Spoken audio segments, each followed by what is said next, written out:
it's very hard to make content that's going to reach fewer people because my ultimate goal isn't money, it's reaching more people. And that's not like a selfless thing, because the ultimate value, the ultimate currency is not money, it's attention.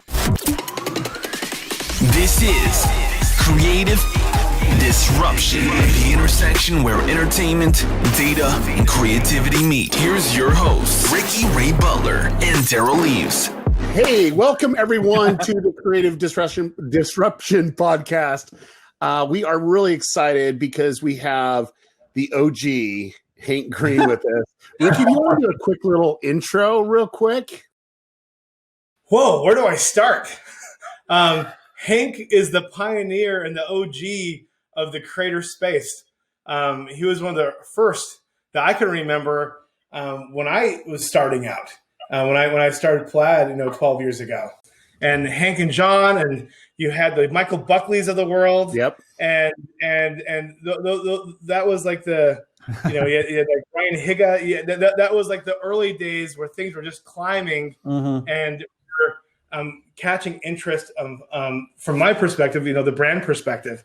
And so Hank, he has a variety of channels now, but you first started out, Hank, with the Vlogbrothers, correct? Yep. And then from there, Hank also co-founded VidCon and has just done a lot of stuff to really elevate the space. And it was a huge game changer and influence on to where we are today with the diversification, decentralization of content. It all started with this first group of YouTubers, and now it's across the planet, where you have over 200 platforms that are relevant in China right now. They have a lot of influencers, or what they call KOLs, and to the Instagram and TikTok and Twitch. It's great to have you, Hank. Thank you so much for making time.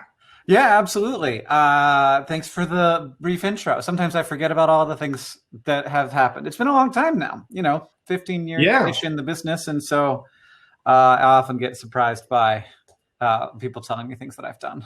That's so long ago. Memory that I have. Yeah. So, well, I mean, back then, like I love, I'm still friends with a lot of the people from back in those days, and I love like thinking about how simple and fun it was. It was really, really simple back then. Ricky and I were both attendees at VidCon 1, and we were just in that first little group there. And I just remember one of my first clients was something big. This is going to be something big, You're like, oh, yeah, you're all here, and it was just like, and just seeing how just VidCon itself grew.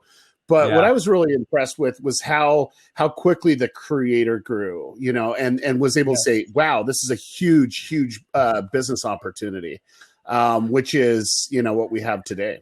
Yeah. Well, You can go, Ricky. Oh, yeah. 88% of the content on YouTube right now is creator content. Yeah. And so if you compare that to all the SVODs, the streaming wars across Netflix, Amazon, Hulu, and all of television combined, that's a fraction of what's just on YouTube. And then it's also way bigger than just YouTube now as well, with the rise of TikTok and Facebook. Yeah. And Twitch, and, like there have been a lot of other platforms as well over the years. Some have come and gone a little bit. But and another really important piece of that is, like, first, we forget, and no one ever puts it on the freaking graph, but YouTube is the second biggest piece of content on television. No, the second biggest search engine, also the second biggest after Netflix video streaming platform for TV. Which, like, I use it for TV all the time, but it feels like it's not, like, I get like stuck in my brain being from 2014 or 2010, and I forget that, like, mobile and TV are such huge parts of how YouTube works. But of course, that's also how I watch YouTube, so it's not a surprise. It's huge, and a ton of that stuff that's being watched on TV is independent creators rather than what we'd consider like the Jimmy Fallons of the world. And I've talked to people at YouTube, and they won't tell you the exact percentage of what is more sort of user generated, is what we used to call it, and what is more the traditional legacy media stuff. But they will openly say that it's the majority of the stuff that is viewed on the platform, as well as the majority of the stuff that is on the platform, because of course those are two very different things. Mm-hmm. Yeah, no, absolutely. My first memory of you, Hank, I was starting a company called Plaid back in the day, social apps. And my first interaction with you was a huge surprise to me, because back then, when I'd go around to all the different creators and say, hey, we have an opportunity to collaborate with the brand, immediately people were just bought and sold and excited. Yes, this will be my first brand integration of all time, my first sponsorship. I've been waiting for this day. I can now monetize. I go to Hank Green and you're like, no. and I was just like shocked. Like my mind was blown. And like internally at our company, we called you and John the YouTube purists. Yeah. It was not into sponsorships or collaborate with brands back then. Because I think that was like one of the, I mean, if I understand it, you guys reached a consensus with your audience of what you guys should do in that area, et cetera. And you've expanded since. You have a variety of channels. Yeah. I'd love to see where you've come from that perspective and where you are now. Yeah, so I've been a very slow adopter of external systems of monetization, and that even goes back to AdSense. Like YouTube's original product for advertising was a pop-up overlay. So it's just like they still have this, the little banner that pops up over the video. And that was before pre-rolls existed at all. And so that was the only way that you made money with the original YouTube partner program. And then when they launched pre-rolls, we didn't put pre-rolls on the Vlogbrothers channel for like 8 years after they launched pre-rolls. So that's how apprehensive we are about monetization strategy. We don't like money. We don't need money. That's not it. That's not it. Outside of our control. So like things that we aren't, like that we don't control and that we don't understand and that like isn't our idea, we're really apprehensive about. So like when it's coming externally, then we're like, I don't want to. And I think this is a good idea in business in general, is when an idea hits you from outside, you got to be a lot more skeptical than an idea that comes from your heart and from your mind and from your personal experience. And so when brand deals came along, I was like, okay, so what you're asking for is you want the value that I have created, that is the relationship between me and my audience, which is the most valuable thing that I have. It's the only valuable thing that I have in many ways. And, certainly back then, before I had like any money. And then, so you're asking me to like convert that into dollars. Is that, first of all, what idea does that give me that maybe I didn't have that idea before? That might be more interesting than doing that. And second, like, is it actually going to be worth it? And I maintain that every time one of my audience, like a member of my audience watches a pre-roll, value is lost because the ad rates are so low. Like they're higher now. And like, maybe we're getting up to the point where it's like worth their time, but it's people's time. And like, they're spending that time for me and I should be respectful of that. And so I still feel a little bit like pre-rolls are just they're a weight on my audience that I should not be putting around their necks.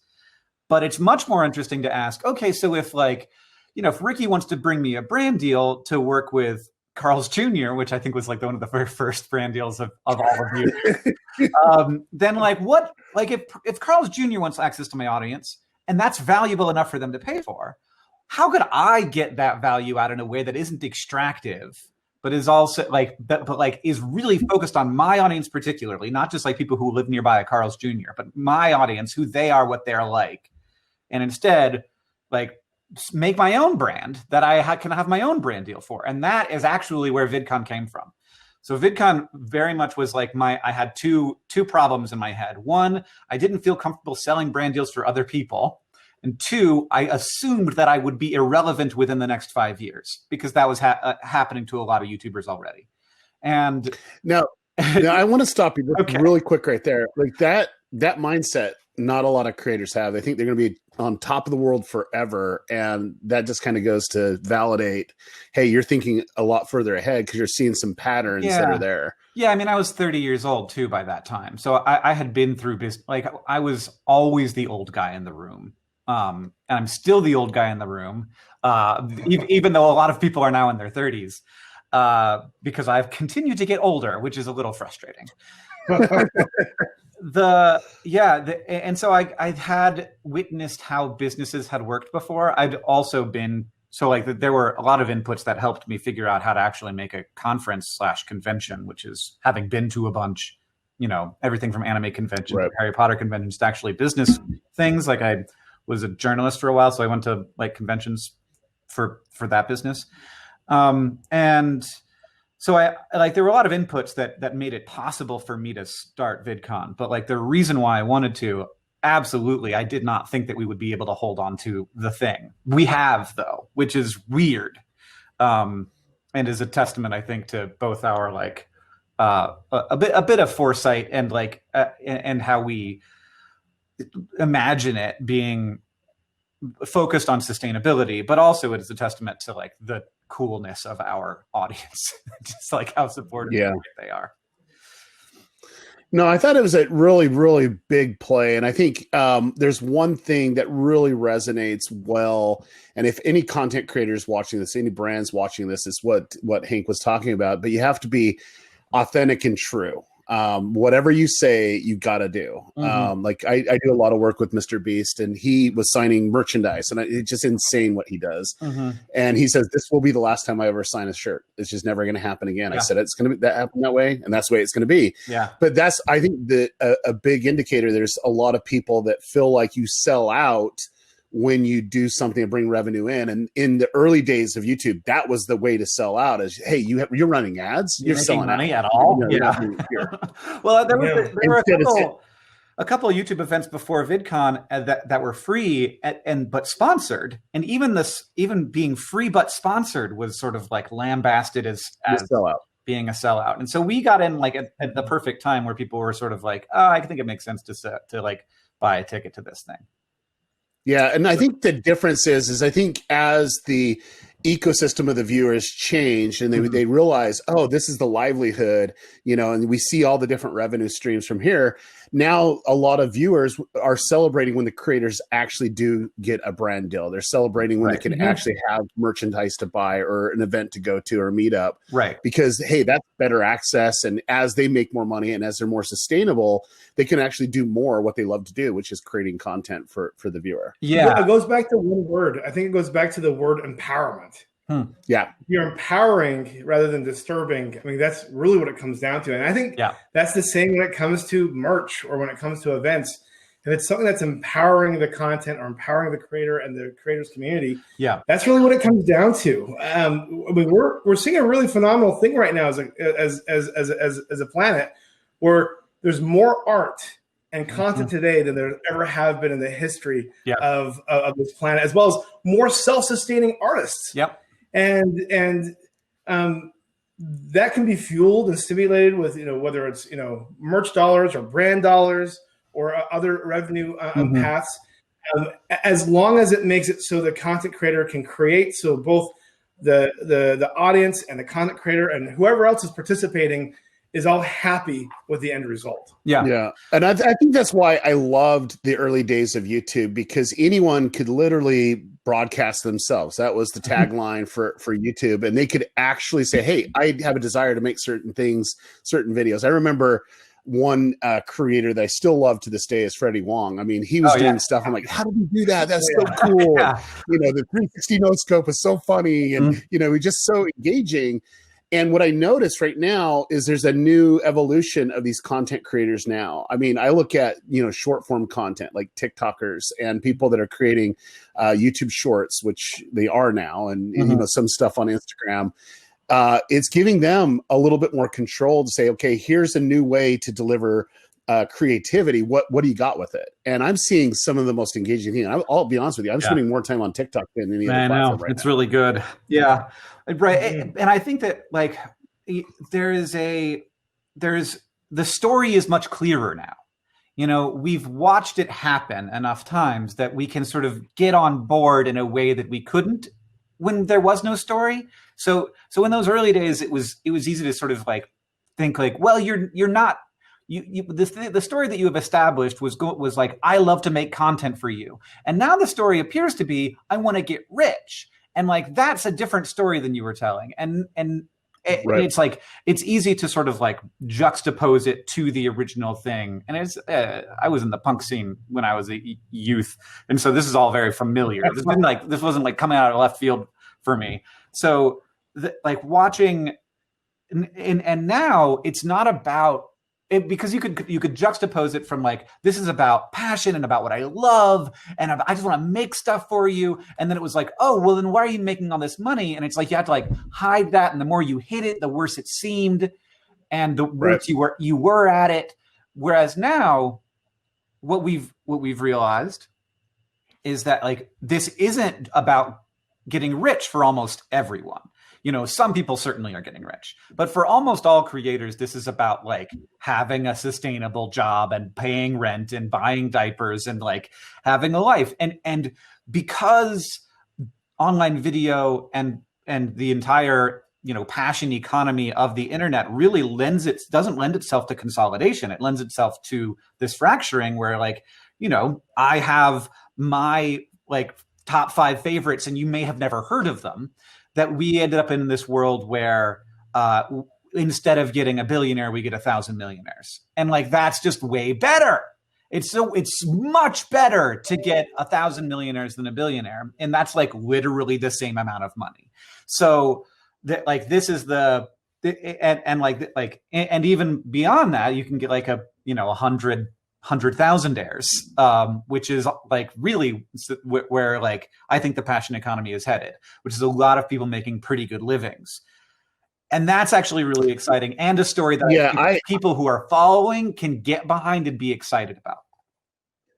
That's what I do love is there are more people making more money now on YouTube than ever before. And not just because the CPMs are higher, it's just become, you know, an aged platform that it makes sense. Like the viewers already accustomed to watch that ad. Yep. You know, they've already had all that time before that. So they're already used to it. And then, you know, they should just all upgrade to premium, because then you don't have to worry about those ads. But really should. I think at the end of the day, is when someone can discover their passion. And like, I have a channel that I help out. There's a guy from my community. He has a tow truck company, and he just records his rescues. And that's what he puts on YouTube. I mean, he's getting hundreds of thousands of people, you know, every day, you know, watching his content. You know, I think he got 17 million views last month. And it's just like, he's able to just show that side of his business, and there's an audience for it. Yeah. And I can tell you right now, the money he made last month compared to what he made last year at his towing company, it's pretty impressive, you know, to go from here, putting content on YouTube. It makes sense. Yeah. Yeah. That's wild. And also unsurprising, because I watch shit like that all the time. And I'm like, how did I get here? But I like it. And so much of YouTube is this really, it's a really high quality experience now. And it's harder to make content sometimes, you know, depending on what you're doing. But it's amazing that we figured out ways to create community, like content that can actually build a community around it, that is of comparable quality to a lot of television, is oftentimes the same length as a television show. You know, you get the same 22 minutes with a lot fewer ads. And YouTube's just sort of like sitting here with, like, I think a tremendous amount of value, and is getting to the point where a premium subscription makes so much sense. Like, I really think that it's pushing up against the, you know, obviously similar value to Netflix, but I think a lot of people sort of put it in a different category and don't realize how truly valuable this space is. Well, I see people all the time. They already have the YouTube Music. I'm like, why aren't you paying $2 more and you have premium? I'm like, come on, it's just like, go for it. But I think the issue is there's something that YouTube's done, and whether it was a drunk mistake that Chad had when he was the CEO of YouTube, which he claimed that it was, and, hey, we're going to share money with our creators. But it was, I think that was the golden era of really sustaining YouTube as the player that would tackle everything in entertainment, because now we're sharing revenue. And that's where I was coming back down to, you know, some of these new platforms. Why does it take them so long to figure out a way to monetize for creators? You know, we have this little TikTok fund for creators, and you can make $3 for 3 million views or whatever it is. You know, it's just like, that's the model that You have to figure it out. It's more like $150 for 3 million views. It's $150. So it's pathetic, but I want to make clear how pathetic it is. I have actually I have somehow made like thousands of dollars on TikTok. But if I gotten those, but I have made the same amount of money from all of my TikToks, on which I've gotten hundreds of millions of views at this point, as I made from one YouTube video that got 2 million views. So it is different. I think there are reasons that it's different, and of course. And I'm not answering your question right now. I'm talking about the mechanics of TikTok, but like something that's really very important, I think, for TikTokers to also understand is that a view of a TikTok is just not that valuable compared to a view of a YouTube video, and not because of CPMs. It's because it takes up less cognitive space. It ends very quickly. It's short. It's, and a follow is worth less, a view is worth less, and just because of actual metrics of like amount of time and amount of engagement. But I think that the Creator Fund is definitely a good step, and also. Maybe it wasn't necessary. It didn't seem to me when they launched the Creator Fund that it was necessary, and maybe it was a response to this weird we're gonna ban TikTok Donald Trump stuff. Do you? I think it was necessary. Okay. I really do think it was necessary, and the reason why is because the motivation to get better content, to get content creators that say, "Hey, I make YouTube content," and they're probably the most skilled at grabbing people's attention in those few seconds that you have. Yeah. And it's just motivating them. Hey, this is a business opportunity. Because some of them were getting ridiculous amount of sponsorship deals. They're like, well, we don't care about TikTok, and they'll do whatever on TikTok. But I think it's more about a smart play that anyone that relies on a content creator to actually bring value to the platform, they have to monetize. There's just no ifs, ands, and buts. Well, I guess I mean it in the sense that Instagram doesn't do that, and Instagram's okay because Instagram influencers. Oh, I said the word influencer. Hey, we'll get brand deals. We're all forced to sometimes. Yeah, I know a lot of TikTokers who are getting brand deals in the $20 to $30 CPM range, and I'm like, this is a completely viable business with or without the Creator Fund. And for those people who have millions of followers on TikTok, the Creator Fund is nice, but it's in no way anything like the majority of their income. The income's coming from brand deals. I don't know how well established brand brand deals are doing on TikTok. I'm actually running some next week. So for a new thing that I'm doing. So I will get a little bit of direct insight there. But I with Instagram, which is, I guess, through its marketplace, it's creating an economic ecosystem, but without any actual revenue sharing. I think it's complicated, and I think figuring out exactly what the mechanism of it's going to be is also complicated. So I don't have a pre-roll run on my TikTok. And whereas YouTube is here is the money that you are responsible for. It's your pre-roll and it's your sidebar ad, and you made this money for us, and we're going to share that money with you. Whereas TikTok doesn't have that direct relationship, and so it has to sort of which in a way is kind of more egalitarian, because on YouTube I get really high CPMs because I make educational content, and it's and so I get way more money than somebody who's making content for kids, for example. Whereas on TikTok everybody just shares a big pool. And no matter who you make content for, you make the same amount of money according to some algorithm somewhere. Yeah. Well, this is one of the reasons why I think YouTube's just going to continue to stay relevant is because they have the most sophisticated, plan around monetization.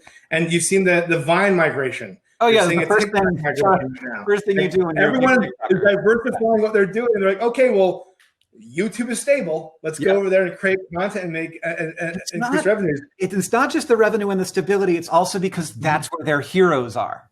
It's like how when I was growing up, Rhett and Link wanted to be on TV, and the Fine Brothers wanted to produce television shows. And Grace Helbig was in a Lowe's commercial. We wanted to be in the traditional entertainment ecosystem. They want to be in the YouTube ecosystem. And I think that there's space for them. Like, it's obvious that, like, you know, Charlie D'Amelio is doing very well on YouTube, and I'm sure making lots of money there. Yep. I know Instagram is doing beta where they're doing like rev shares with different creators. Yeah. So it's the Facebook strategy, the Facebook strategy of revenue sharing, where we'll pilot something for 4 years before we roll it out. Yeah, they need to jump into the right. and they need to make something happen. Someone needs to try, other than Twitch, someone needs to, you know, really try to compete with YouTube. And who knows, this might be one of those things as platforms start to decentralize even more in the West. It'll be interesting to see what happens now that, you know, TikTok is here to stay. And we've talked about this before, Derral. You know, I believe, you know, with the dozens of, you know, platforms that are now trying to figure out how to come over here that have millions or billions of dollars of resources to really compete, you know, that is something that they should probably, you know, first prioritize. Like, okay, how do we have a platform that's sticky, that's going to keep people there? But also, how do we incentivize content creators to prioritize our platform, other platforms? Mm-hmm. Yeah, I think it's going to be an interesting. I like to look at where the viewers are going, and especially, you know, the Gen Z audience. I really am very particular. They don't spend much time on YouTube anymore. I mean, they will for a little bit more longer form content, like a Laser Beam or a Mr. Beast or whatever. Mm-hmm. But they're really deep diving into TikTok, and then they're also using it as a way to create themselves. And so, not just a consumer, but a creation. That's how YouTube started. Is just like everyone was kind of posting their own videos and, you know, sharing it with other people. And, you know, I can look at all my DMs and messages right now. And if anyone's sending me something, it's usually a TikTok or, you know, a message or a meme from something like that. But I don't know. I think that these next few years are going to be very interesting, especially where the culture of their viewing patterns is like, hey, if they don't get instant gratification in, you know, pretty much 30 seconds, they're going to flip on to the next one or 5 seconds. Maybe. YouTube Shorts, Hank and Derral. Like, I mean, do you feel like this is YouTube rediscovering themselves of like that short bit content that people can consume as quickly as possible? I don't know that YouTube can rediscover itself, because I think YouTube is a different thing now. Like, I think YouTube is a long form viewing platform. I wouldn't be surprised if like Shorts is useful to some people for some reasons, but like, and I think this is very much like the story of a lot of YouTube product rollouts, which is they do it and then like a tiny fraction of the total creator base ends up really reliant on that new feature, and then they sort of have to like hold on to it forever, lest they earn the wrath of like a few thousand creators or a few hundred creators who are really into that one product. And that makes it really hard to develop and grow and innovate on a platform. But what I'm starting to feel like YouTube might be a little bit more. It's a long form viewing experience, and I think that that's more appealing to you as you get older. And it is also, I think it may be a TV experience. It may be kind of the free TV experience of the future, where like it's kind of the antenna from when I was growing up, when you didn't have cable. And I think that it's like, when I look at like, I could be completely satiated in terms of my content needs with just free YouTube, or with just, you know, $13 for YouTube Premium.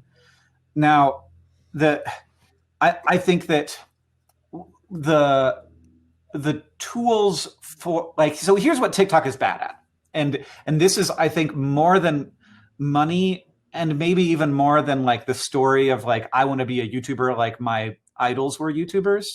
The thing that will pull people to YouTube and to other platforms, crowdfunding platforms especially, is more direct connection with your audience and deeper connection with your audience. And I think podcasts are a big part of that as well. But when you are a TikToker and you have 2 million followers, it could all go away at any moment, because you make your audience gets interested in something else. You make a string of videos that aren't very good. And then like suddenly you got a ton of followers, but TikTok isn't showing it to anyone, because even so there's 2 pages on TikTok. There's the For You page and there's the following page. And the following page is just people I follow. But even if I go to the following page, there are people who I never see. because like TikTok has just decided that they're not going to show that person to me anymore. I have to go actively look for them, and no one does that. No one will ever do that. So being on these other platforms gives you an opportunity to have a deeper, steadier relationship.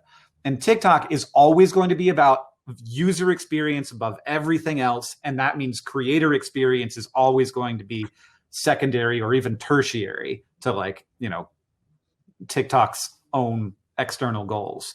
And TikTok wants to constantly be surfacing new stars. And so part of what it means when you're constantly surfacing new stars is that old stars aren't being served anymore. And that's good for the dynamism of the creative ecosystem there. And it's why so many people create content even when they aren't getting views yet, because like TikTok will throw you a random 10,000 views even when you aren't very big all the time. And so you get these little chiclets to keep you creating, and maybe getting you to the point where you're making stuff that's so good that you're going to actually grow an audience. But that means that the people who have established audiences, unless the platform keeps growing in users as fast as it has, which it can't continue that fast, since like 100 million Americans are already using it, then your audience can just go away at any moment. So I've seen lots of TikTokers who want to just build a more sustainable content relationship with their audience, and YouTube is much better at that. Long form content in general is much better at that. Yeah, the smart play is, okay, let's build. Oh, sorry. Oh, go ahead. Sorry, Derral. Yeah, I was saying the smart play is let's build off of, if you have the following on TikTok, let's quickly build it on YouTube or Instagram or both. Mm-hmm. Yeah. I think live streaming will be very interesting with TikTok. Yep. We know the live streaming industry is huge in China, and Douyin, the sister platform to TikTok, also owned by ByteDance. There's a lot of activity there, both with just live streaming as well as pushing product on e-commerce stores on Douyin. And so it's going to be really interesting to see in the West where live streaming is going to be much more prominent, much more mainstream, and also a much bigger channel for, more content creators to monetize and self-sustain. I mean, as Derral, as we've seen, there's a few different examples out there where, creators have figured out live streaming outside of Twitch.tv and gaming, where they've been able to really become very successful. And I think that's just going to become even more prominent in the coming years. And maybe that's where TikTok can have more of that element of connecting with their audiences and having people want to tune in more consistently. Mm-hmm. Yeah, and TikTok is incentivizing creators to live stream more. I'm pretty sure with some, I haven't gotten one of these deals, but I'm pretty sure that they give people money to live stream. It also, you can earn a pretty good amount of money live streaming on TikTok, even though TikTok takes a huge cut. So you'd be much more well served to have a Patreon than to get, presence in a TikTok live stream. But, it's all internal. And so there's much less friction. But I think people do develop deeper relationships with their audience through those live streams, and get pretty big audiences sometimes. Of course, it depends on who you are. But yeah, that is the one way in app to create that deeper relationship. Yeah. I find it fascinating, and I think that the e-commerce is the way of the future in all this stuff. And I want to talk about commerce mostly because a lot of creators, they go in and look at the opportunity as that pre-roll ad or the ads that are there, or their partner programs or a creator fund or even merch.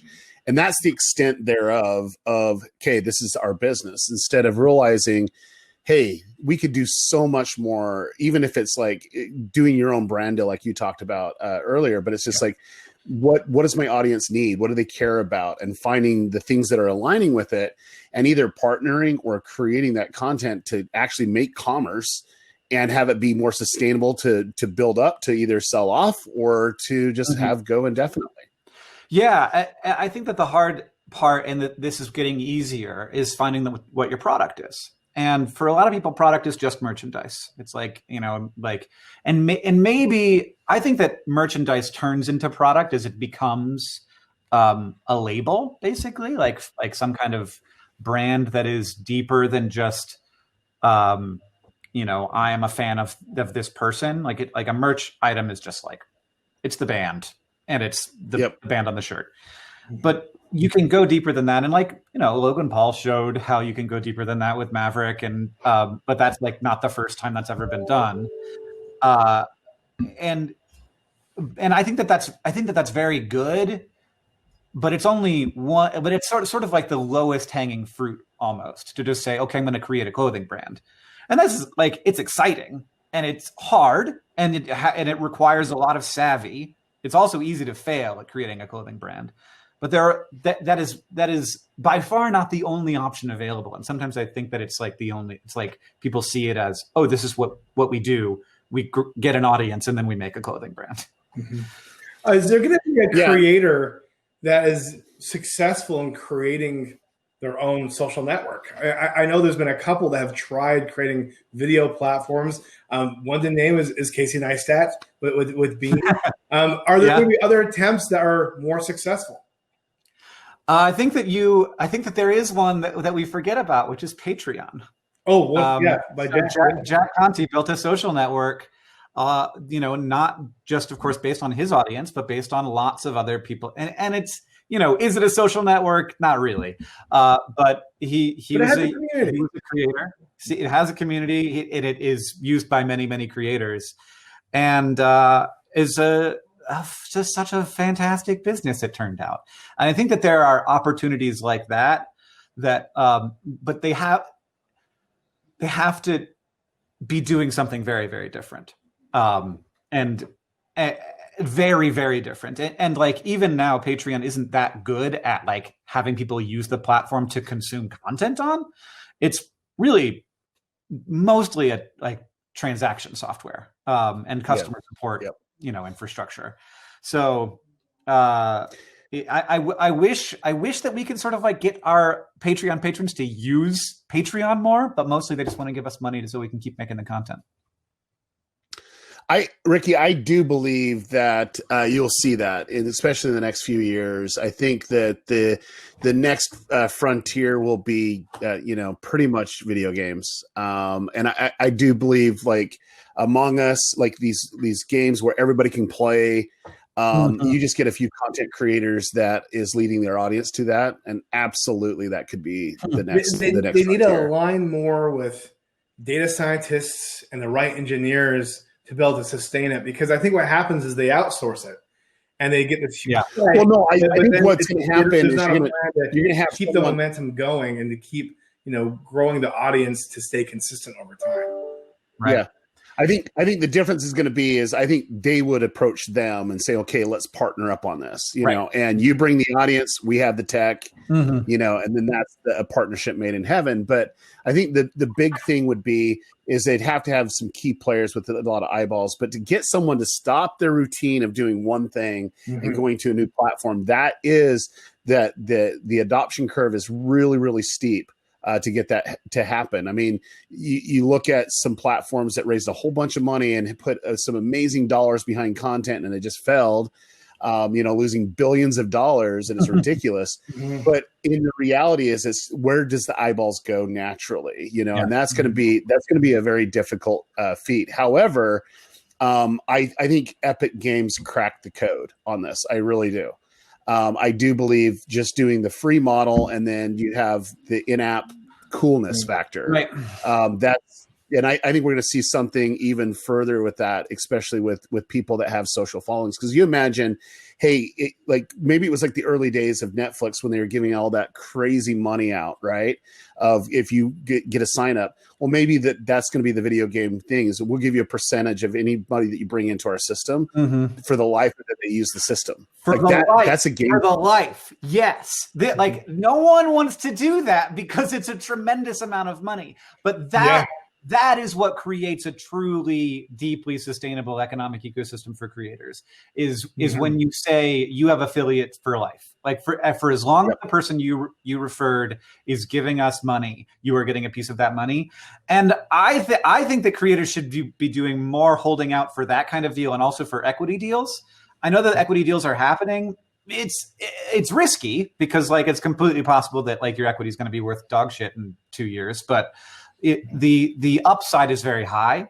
But also I think you shouldn't get into equity deals unless you're putting a lot unless you really believe in it and you're putting a lot of your skin in the game in terms of your audience and like the actual leverage you have.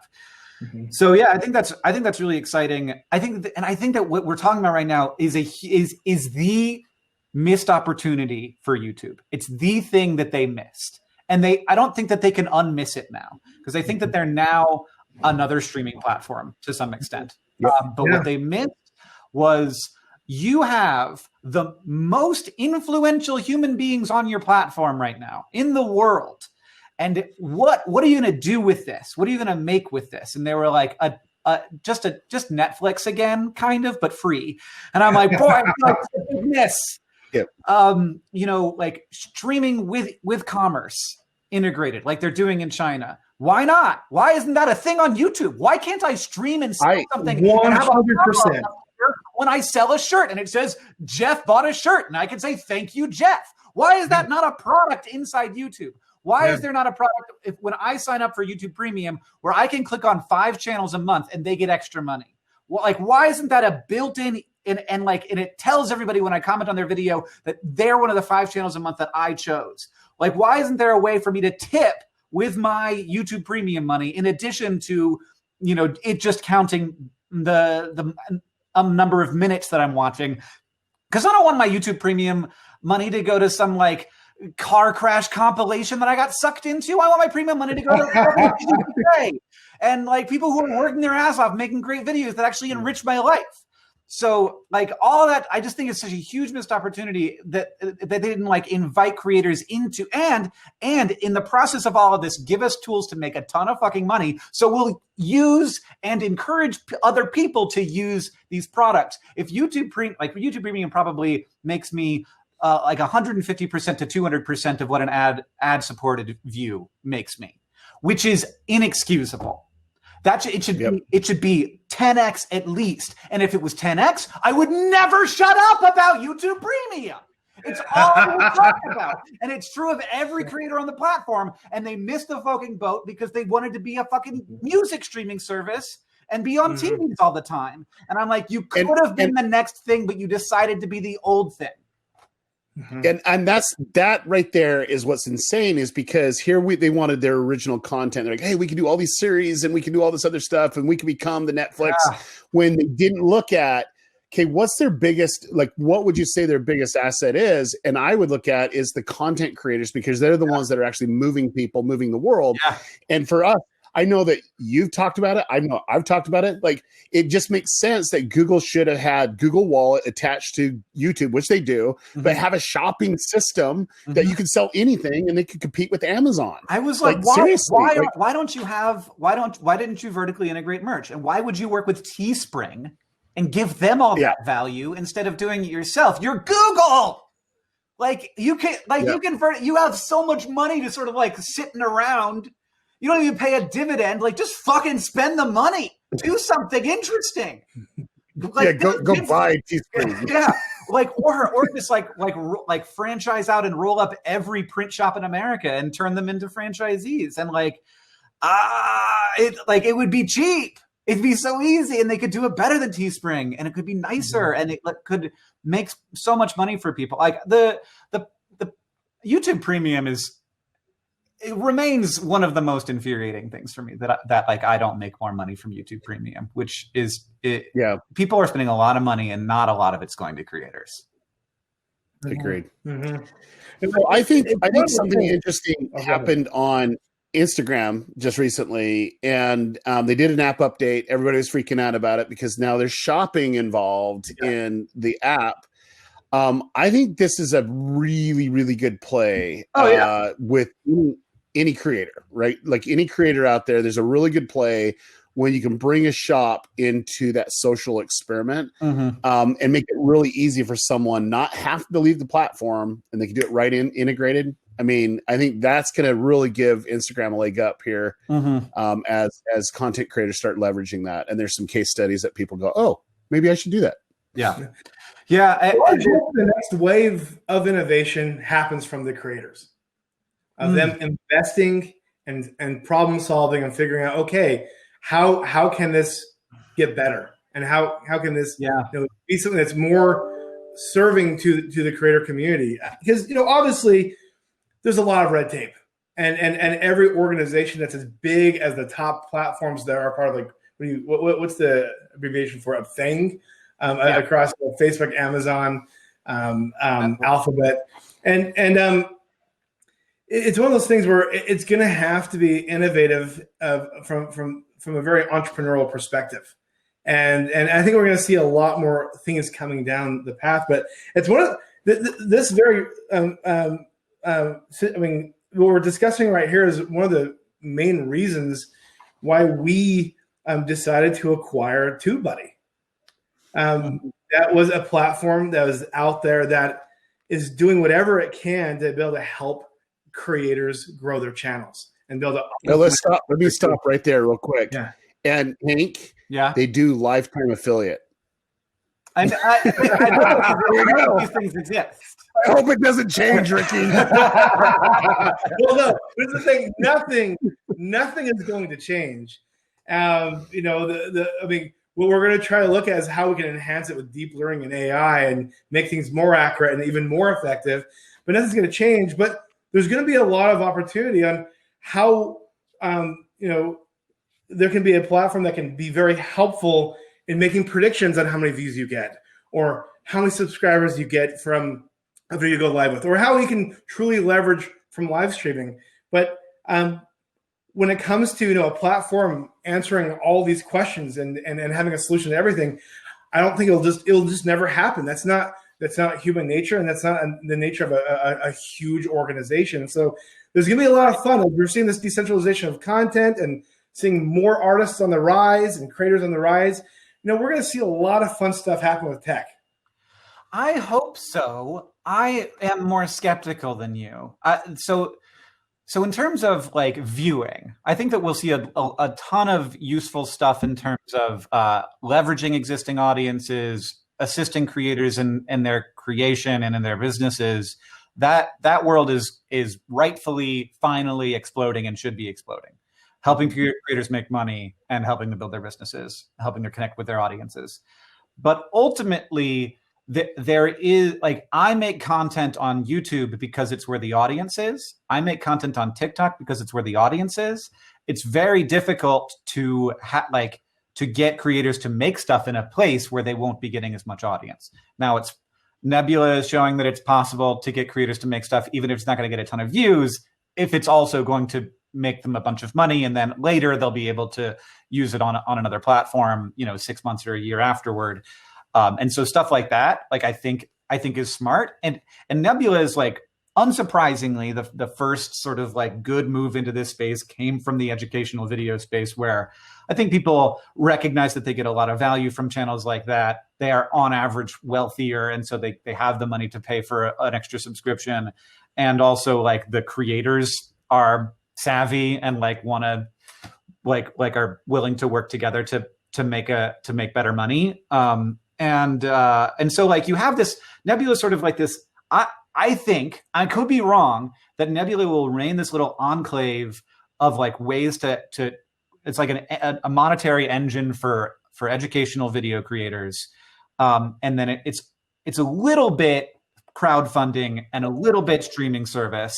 And I think that, like, you'd be foolish to not think that crowdfunding element exists, that a lot of people just sign up just to help their favorite creators.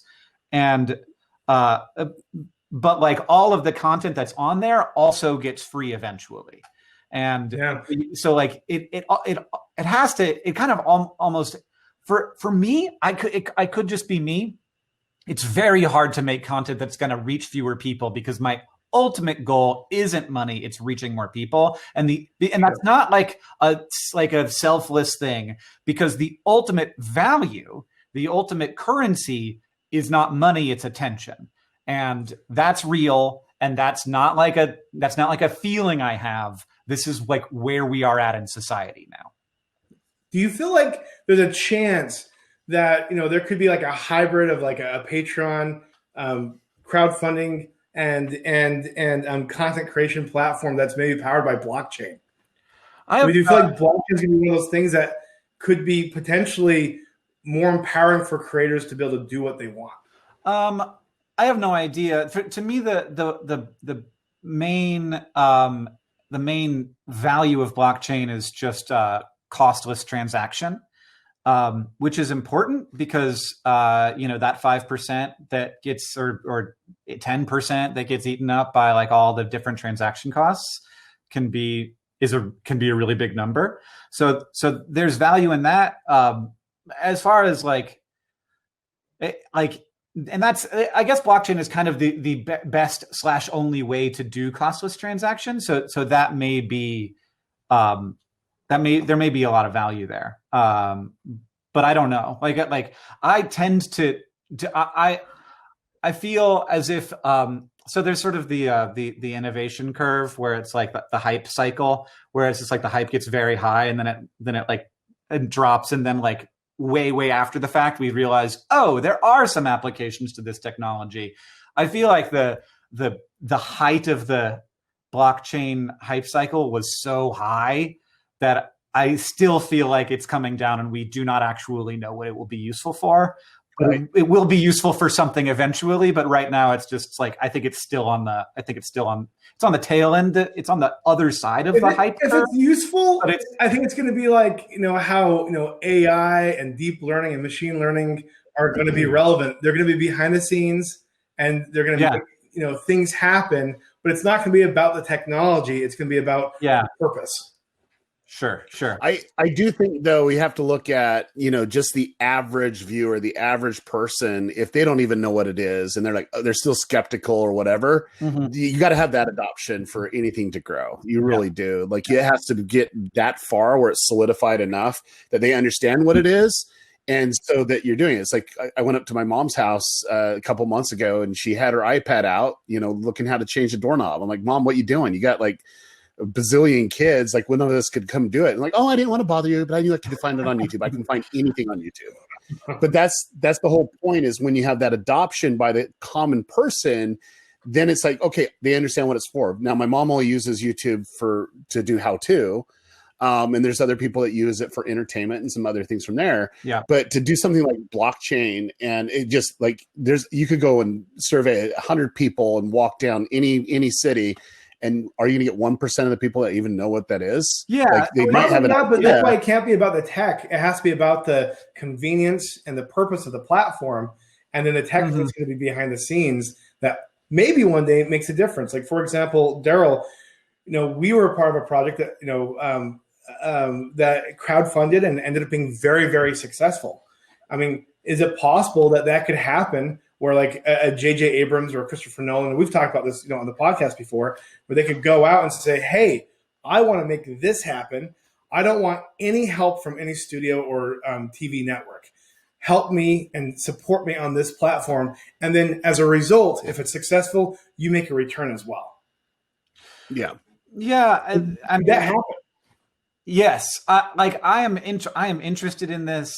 It is also something that is, that use case, I think, would probably raise some eyebrows at the SEC, and they'd be like, "That seems like stocks. That seems like seems like it's heavily regulated." Let's just put it out there. We did do that. We had to get approval with the Securities Exchange Commission to do that, to take public money. We do have an audit that happened several times. So, yes. So you always have regulation. It worked out really well. Could tech help make that happen even better?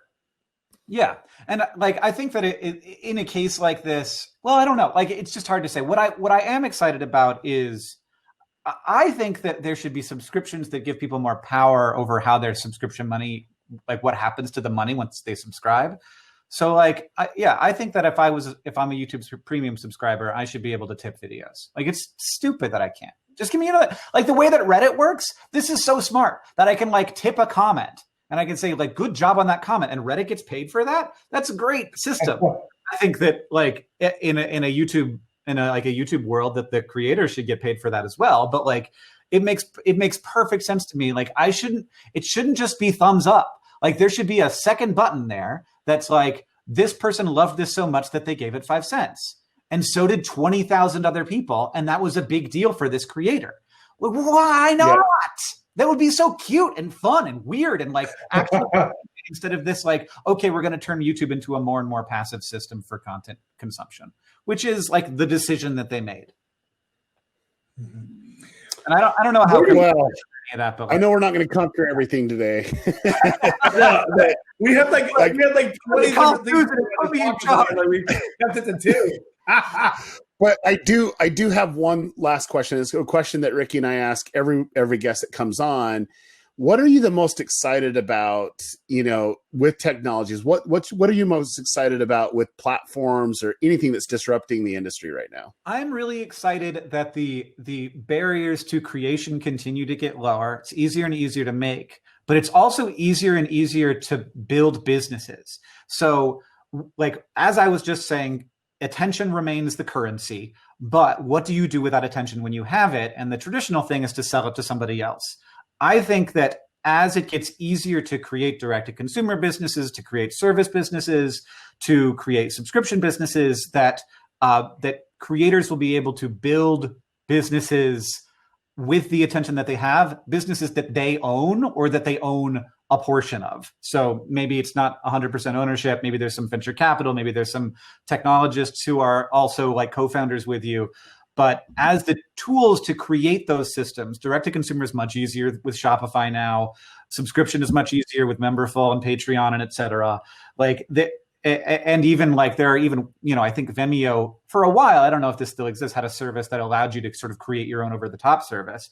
That all these things sort of like come together to help creators build businesses that will continue to thrive even after their influence wanes, which happens. And like the ideal situation is that like there is value outside of yourself because you can't scale an individual. We only have 24 hours in every day. You can scale a business where you have people helping you make your products, whether that's like a fun hammock that you've designed, a merch brand, an event, a book, or a series of books, all that stuff that this like, like saying to creators, you are not just a creator, you have the opportunity to use this influence and attention that you have to create something that will add value to the world. What is that? And how can we make it real? I think that there are a lot of people who should be in the business of providing that very service for creators, whether it's direct, like one-to-one relationships, the way that a traditional agent or manager would have that relationship and taking a cut and like a sort of business manager person, or if it's software as a service that's coming and saying like, we will help you build your membership platform. We will help you sell your course. We will help you build a new product that you can then sell through Shopify, like a physical item. All of those things, like I find that very exciting. I think that that's like something that people need to have their eyes very open to, because it's the opportunity that's going to come along to the ones who are paying attention that will be missed by the ones that aren't. Wow. Well, Hank, thank you so much for coming on with us today. You got my and you have a new book that's out, right? What? Thank you. Thank you. We really appreciate it, Hank. Thank you so much. I mean, it's such an honor to have you here. Next time we're gonna have more debates, so we're gonna invite you again next year. Okay. There you go. Totally. Me and Derral usually get in a fight on this podcast, and it didn't happen. We do. I can take so, yeah. But thanks for coming. Thank you, Ricky. Thank you, everyone. And make sure you follow, subscribe, or whatever you need to do. You know what to do. We'll see you guys on the next podcast. Thank you. Bye, everybody.